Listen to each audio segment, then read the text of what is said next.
오늘 하나님께서 주시는 말씀은 잠언 22장 17절부터 29절까지의 말씀입니다. 잠언 22장 17절에서 29절까지의 말씀입니다. 제가 가지고 있는 성경으로는 935페이지에 있습니다. 다 찾으신 줄 알고 제가 봉독해 드리겠습니다. 너는 귀를 기울여 지혜 있는 자의 말씀을 들으며 내 지식의 마음에 둘지어다. 이것을 내 속에 보존하며 내 입술 위에 함께 있게 함이 아름다우니라.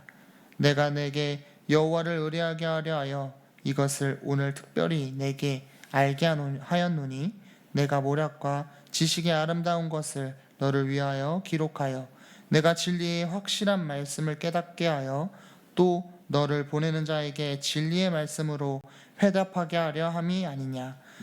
약한 자를 그가 약하다고 탈취하지 말며 공고한 자를 성문에서 압제하지 말라. 대저 여호와께서 신원하여 주시고 또 그를 노력하는 자의 생명을 빼앗으시리라. 노를 품는 자와 사귀지 말며 울분하는 자와 동행하지 말지니 그의 행위를 본받아 내 영혼을 올무에 빠뜨릴까 두려움이니라. 너는 사람과 더불어 손을 잡지 말며 남의 빛에 보증을 서지 말라. 만일 갚을 것이 내게 없으면 내 누운 침상도 빼앗길 것이라. 내가 어찌 그리하겠느냐. 내 선조가 세운 옛 지게석을 옮기지 말지니라. 내가 자기의 일에 능숙한 사람을 보았느냐. 이러한 사람은 왕 앞에 설 것이요 천한 자 앞에 서지 아니하리라. 아멘. 오늘 말씀의 제목은 성도에게 나타나는 특징입니다. 하나님께 구원함을 받은 성도들에게 공동적으로 나타나는 특징이 있는데요. 그것은 내적으로 이 깨달은 말씀을 외적인 행동으로 나타내 보인다는 것이죠. 그렇게 우리는 하나님을 알고 진리를 깨달았다면 곧 변화된 삶으로 나타내야 합니다. 잠언의 말씀은 우리가 하나님의 말씀을 삶에서 실천하기 좋은 성경이죠. 오늘 본문의 말씀부터는 솔로몬의 잠언이 끝나고 어떤 지혜가 있는 자의 잠언이 시작됩니다. 솔로몬의 잠언은 선이냐 악이냐 또는 지혜냐 어리석음이냐 이런 식의 대조하는 형태의 가르침이 대부분이었습니다. 그리고 오늘 본문 말씀부터는 무엇 하지 마라, 무엇 하기 때문이다 라는 형태의 가르침이 주로 보이게 됩니다. 그렇게 비교적 성도는 어떻게 살아가야 하는지 자세히 알려주는 말씀이죠. 오늘 잠언의 말씀을 통해서 하나님이 우리에게 어떻게 살아가야 하는지 그런 지혜의 말씀을 마음에 새기고 또 삶에서 실천하며 살아가는 우리 성도님들이 되시기를 바랍니다. 오늘 본문의 시작은 지혜 있는 자의 말씀이라 라는 표제와 함께 이 말씀을 귀 기울여 듣고 이 지식에 마음을 두라는 권면으로 새로운 단락이 시작되고 있습니다. 우리 17절에서 18절을 보시겠습니다. 너는 귀를 기울여 지혜 있는 자의 말씀을 들으며 내 지식에 마음을 둘지어다. 이것을 내 속에 보존하여 내 입술 위에 함께 있게 함이 아름다우니라. 우리는 그 말씀과 지식, 지혜의 위치가 어디에 있어야 하는지 주목해야 합니다. 지혜자는 지혜의 귀를 기울이고 마음을 두고 속에 보존하여 입술 위에 함께 있어야 한다고 이야기하고 있습니다. 지혜자는 하나님의 말씀을 귀로 듣고 마음에 새겨서 내적으로 구원함을 받은 자로서 살아가기를 권면하는 동시에 외적으로 입술 위에 함께 있어야 함을 강조하고 있는 것이죠. 이어서 19절에서 21절을 보시겠습니다. 내가 내게 여호와를 의뢰하게 하려 하여 이것을 오늘 특별히 내게 알게 하였노니 내가 모략과 지식의 아름다운 것을 너를 위해 기록하여 내가 진리의 확실한 말씀을 깨닫게 하며 또 너를 보내는 자에게 진리의 말씀으로 회답하게 하려 함이 아니냐.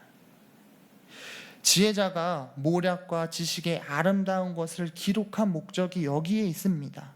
우리로 하여금 교훈을 배우고 진리의 확신한 말씀을 깨닫고 진리의 말씀으로 회답하도록 하기 위함입니다. 여기서 지혜자가 마음, 속, 깨달음, 의뢰함, 암 등과 같은 내면과 관련된 단어를 사용하는데요. 이와 함께 귀, 입, 기록, 회답과 같은 외적인 단어도 같이 사용합니다. 즉 하나님의 구원을 함을 받은 성도는 하나님의 가르침에 부합한 삶, 또 지혜롭고 온전한 삶, 순결하고 거룩한 삶을 살아감으로 받은 지혜를 구체적인 삶 속에서 구현해야 한다는 의미입니다. 우리 성도님들은 하나님께 받은 구원에 합당한 삶을 살고 계십니까? 삶의 자리에서 하나님의 말씀을 실천하며 살아가고 계십니까? 세상에 본을 보이는 모습으로 살아가고 계십니까? 빛과 소금의 역할을 감당하며 살아가고 계십니까? 우리는 하나님께서 우리에게 구원함을 주셨다는 것을 알고 있습니다. 복음이라는 기쁜 소식이 하나님의 전적인 은혜로 우리에게 찾아왔습니다. 그러나 그에 합당한 삶을 살고 있는지 우리는 생각해 보아야 합니다. 구원함을 받은 성도는 가정에서 또 직장에서 각자의 삶의 자리에서 그리스도의 향기를 품고 살아가야 합니다. 세상의 본을 보이며 살아가야 한다는 것이죠. 이것이 바로 성도의 특징이라는 것입니다. 올바른 삶을 살아간다고 해서 구원을 받은 것은 아니지만 구원받은 성도는 올바른 삶을 살아갑니다. 하나님의 진정한 사랑과 은혜, 즉 구원에 대해서 깊이 깨닫고 아는 성도는 모든 사람들이 인정할 만한 온전한 삶을 살게 된다는 것이죠. 오늘 지혜자의 잠언을 통해서 구원에 합당한 삶, 또 온전한 삶, 그리고 순결하고 거룩한 삶을 살아가는 우리가 되길 소망합니다. 그렇다면 지혜 있는 자의 가르침은 무엇일까요? 성도는 어떻게 살아가야 할까요? 첫 번째 가르침은 약하고 공고한 자에게 악하게 행하지 말라는 것입니다. 22절에서 23절을 보시겠습니다. 약한 자를 그가 약하다고 탈취하지 말며 공고한 자를 성문에서 압제하지 말라. 대저 여호와께서 신원하여 주시고 또 그를 노력하는 자의 생명을 빼앗으시리라. 하나님께서는 약한 자를 노력하는 자의 생명을 빼앗으시는 분입니다. 단순히 벌하신다가 아니라 생명을 빼앗으신다고 표현한 것은 그만큼 이를 심각하게 여긴다는 사실을 강력하게 경고하기 위함입니다. 구약시대에 이런 행위를 했다가 하나님께 용서받지 못한 족속이 있습니다. 바로 아말렉 족속이죠.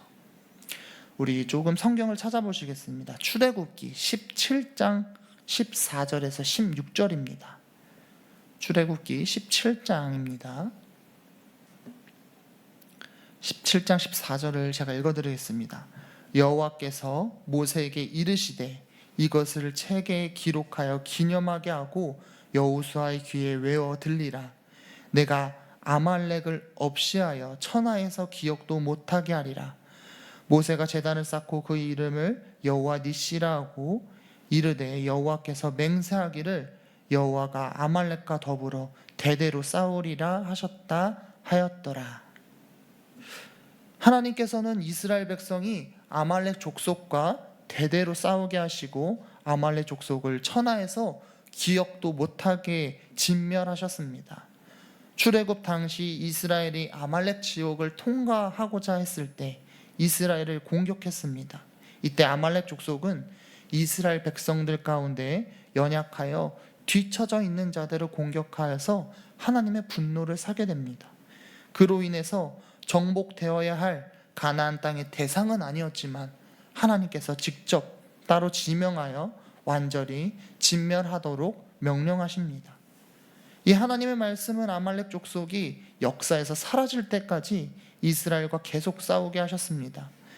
출애굽 시기부터 시작된 아말렉과 이스라엘 관계는 사사시대에도 또 왕정시대까지 이어졌습니다. 왕정시대에 가서는 사울이 초대 왕이 되었을 때 하나님의 첫 번째 명령이 아말렉 족속을 진멸하라는 것이었습니다. 사울은 그 명령에 따라 아말렉 족속을 진멸하였으나 온전히 순종하지 않아서 잔존 세력이 남게 됩니다. 그 그 이후에 다윗에 의해서 아말렉 족속은 거의全멸되었으며 조금 남은 아말렉은 이스라엘의 속국이 되어서 조공을 바쳤습니다.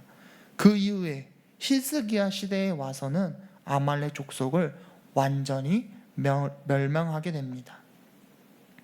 하나님의 말씀대로 그 이름이 역사상 완전히 사라지게 되었죠. 하나님은 이처럼 약한 자를 노력하는 자를 용서하지 않는다는 것을 우리는 알게 됩니다. 두 번째 가르침은 분노에 휩싸인 사람과 함께하지 말라는 것입니다. 그런 사람은 주위의 사람들에게 나쁜 영향을 끼치기 때문입니다. 다시 잠언 22장으로 오셔서 24절에서 25절을 보시겠습니다. 제가 읽어드리겠습니다. 노를 품는 자와 사귀지 말며 울분하는 자와 동행하지 말지니 그의 행위를 본받아 내 영혼을 울무에 빠뜨릴까 두려움이니라. 이 감정을 주체하지 못하고 함부로 분을 내는 사람이 지혜를 가질 수 없습니다. 노를 품는 자, 울분하는 자는 항상 마음에 분노를 품고 살면서 사소한 일에도 쉽게 화를 내는 자를 가리킵니다. 그들의 삶의 방식은 습성과도 같은 것이기 때문에 우리가 물들 수 있기에 거리를 두라고 지혜자가 이야기합니다. 이는 분노에 대해서 경고하고 있는 것입니다. 성경에 이스라엘 백성들을 이끌었던 위대한 지도자인 모세가 평생 바라고 바랬던 가나안 땅, 하나님의 약속의 땅에 들어가지 못한 이유가 무엇입니까? 바로 분노 때문입니다. 민수기 20장 10절에서 12절을 제가 읽어드리겠습니다. 모세와 아론이 회중을 그 반석 앞에 모으고 모세가 그들에게 이르되 반역한 너희여 들으라. 우리가 너희를 위하여 이 반석에서 물을 내려 하고 모세가 그의 손을 들어 그의 지팡이로 반석을 2번 치니 물이 많이 솟아나므로 회중과 그들의 짐승이 마시니라. 여호와께서 모세와 아론에게 이르시되 너희는 나를 믿지 아니하고 이스라엘 자손의 목전에서 내 거룩함으로 나타내지 아니한 고로 너희는 이 회중을 내가 그들에게 준 땅으로 인도하여 드리지 못하리라 하시니라. 이 모세는 동족이 애굽인에게 학대받는 것을 보고 그 분을 참지 못하고 살인을 저지르게 됩니다. 그리고 결국 광야로 도망하는 형편에 처하게 되었죠. 그는 분노에 대해서 하나님께 철저히 훈련받는 시간을 가졌습니다. 하지만 모세는 다시 무리바에서 패역한 이스라엘 백성들을 향해 타오르는 분노를 드러냄으로써 하나님의 영광을 가렸고 이로 인해서 가나안 땅에 들어가지 못하고 광야에서 죽음을 맞이하게 됩니다. 모세는 백성들에게 이렇게 이야기합니다. 반역한 너희여 들으라. 우리가 너희를 위하여 이 반석에서 물을 내랴. 여기서 말하는 우리는 하나님을 이야기하는 것이 아닙니다. 즉 모세는 하나님의 명령에 순종하여 물을 이스라엘 백성들에게 준 것이 아니라는 것이죠. 분노를 하여 하나님의 말씀에 순종하지 않았다는 것입니다. 또한 하나님의 방식대로 물을 내지 않습니다. 하나님께서는 너희는 반석에게 명령하여 물을 내라고 하셨습니다. 하지만 모세는 어떻게 물을 내고 있습니까? 지팡이를 들어서 반석을 2번 칩니다. 모세는 분노에 휩싸여서 하나님의 이름대로 하나님의 방식대로 물을 내지 않습니다. 하나님의 영광이 드러내는 나야 하는 자리에서 분노로 행동하게 됩니다. 그 이후에 바로 하나님께서 모세와 아론을 불러 말씀하십니다. 너희가 나를 믿지 아니한 고로 이스라엘 자손의 목전에서 내 거룩함을 나타내지 않았다. 너희는 이 회중을 내가 그들에게 준 땅으로 인도하여 드리지 못하리라. 시간이 흘러 모세가 가나안 땅 앞에 도착했을 때 하나님께서 다시 이 사건을 언급하시면서 모세가 가나안 땅에 들어갈 수 없음을 이야기합니다. 민수기 27장 12절 14절입니다. 여호와께서 모세에게 이르시되 너는 이 아바람 산에 올라가서 내가 이스라엘 자손에게 준 땅을 바라보라. 본 후에 내 형 아론이 돌아간 것 같이 너도 조상에게로 돌아가리니 이는 신광야에서 회중이 분쟁할 때에 너희가 내 명령을 거역하고 그 물가에서 내 거룩함을 그들의 목전에 나타내지 아니하였음이니라. 이 물은 신 광야 가데스의 무리바 물이니라. 그는 분명히 하나님께서 인정할 만한 온유한 사람이었고 이스라엘의 위대한 지도자였습니다. 하지만 한순간의 분노를 다스리지 못함으로 공경에 처했고 하나님의 약속의 땅에 들어가지 못하게 됩니다. 하나님께서는 무리바 사건의 직후 그리고 가나안 땅 앞에서 모세에게 이렇게 2번이나 분노한 것에 대해서 말씀하시는 것을 보면 그만큼 하나님께서 분노에 대해서 엄중히 경고하고 있다는 것을 우리는 알 수 있습니다. 그렇게 우리는 분노를 절제할 줄 아는 평화의 사람이 되어야 함을 꼭 기억하시고 실천하시기를 바랍니다. 지혜자는 약한 자에게 악하게 하지 말며 분노하는 자가 되지 말고 평화의 사람이 되라고 이야기하고 있다는 것입니다. 그 이유는 약한 자를 낙심케 하는 자, 작은 것에 분노하는 자는 하나님께 구원함 받은 성도의 모습이 아니기 때문입니다. 그렇기에 그리스도인들은 약한 자를 품고 교회와 가정, 직장과 사회 모든 곳에서 평화의 사람으로 살아가야 함을 알려주고 있습니다. 이를 잘 기억하고 삶에서 실천하여 우리 수표교회 모든 성도님들이 하나님과 세상의 다리 역할을 충실히 감당하는 우리 성도의 삶을 살아가기를 간절히 소망합니다. 말씀을 정리하겠습니다. 잠언의 가르침을 되새기고 삶에 구체적으로 적용하다 보면 우리의 마음과 속사람뿐만 아니라 외적으로 보이는 행동과 그 결과가 선하게 변해가며 구원받은 성도의 합당한 삶을 살아갈 수 있게 될 것입니다. 고린도후서 5장 17절의 말씀, 그런즉 누구든지 그리스도 안에 있으면 새로운 피조물이라. 이전 것은 지나갔으니 보라 새 것이 되었도다. 우리의 정체성은 그리스도 예수 안에서 그 피로 말미암아 이전에 죄인된 우리는 십자가에서 죽고 그의 은혜로 구원받은 성도라는 사실을 기억하시길 바랍니다. 하나님께서는 우리에게 새로운 신분을, 새로운 삶을 허락한 구원을 베풀어 주셨습니다. 예수 그리스도를 구주로 영접한 우리는 새로운 가치, 새로운 지향, 새로운 사고를 갖게 되며 세상의 헛된 영광, 세상의 축복에 더 이상 마음을 뺏기지 않게 됩니다. 오직 하나님의 영광을 구하며 교회와 이웃, 형제와 자매의 유익을 구하는 그리스도인으로 살아가게 된다는 것이죠. 오늘 말씀, 잠언의 말씀을 잘 기억하고 삶의 자리에서 하나님의 말씀을 실천하면서 이전에 죄인된 삶을 내려놓고 새 사람으로 살아가는 우리 수표교회의 저와 성도님들이 되기를 간절히 소망합니다. 우리 함께 기도하시겠습니다. 하나님, 먼저 우리에게 예수 그리스도를 통해 다시 복음 앞으로 나아갈 수 있게 하심을 감사합니다. 하나님의 전적인 은혜, 하나님의 신실한 사랑의 깊이와 의미를 우리가 더욱 마음 깊이 새기고 감사하며 살아가게 하시옵소서. 오늘 말씀을 통해서 구원함에 합당한 삶을 살고 있는지 우리가 다시 생각해 봅니다. 새로운 피조물로 불러주셨지만 연약한 우리는 여전히 죄인된 모습으로 살아가고 있습니다. 주여, 오늘 우리가 회개하며 간구하오니 우리를 불쌍히 여겨주시고 용서하여 주시옵소서. 당신의 말씀을 삶에서 실천하고 순종하며 살고자 하오니 도와주시옵소서. 세상의 빛과 소금의 역할을 충실히 감당하게 하시고 우리 삶의 자리에서 언제 어디서나 그리스도의 향기를 내는 성도의 삶을 살 수 있게 하여 주시옵소서. 수표교가라는 이름답게 당신과 세상의 다리 역할을 하는 우리가 되게 하여 주시옵소서. 오늘도 하루의 시작을 하나님께 드리는 주님의 백성들이 있습니다.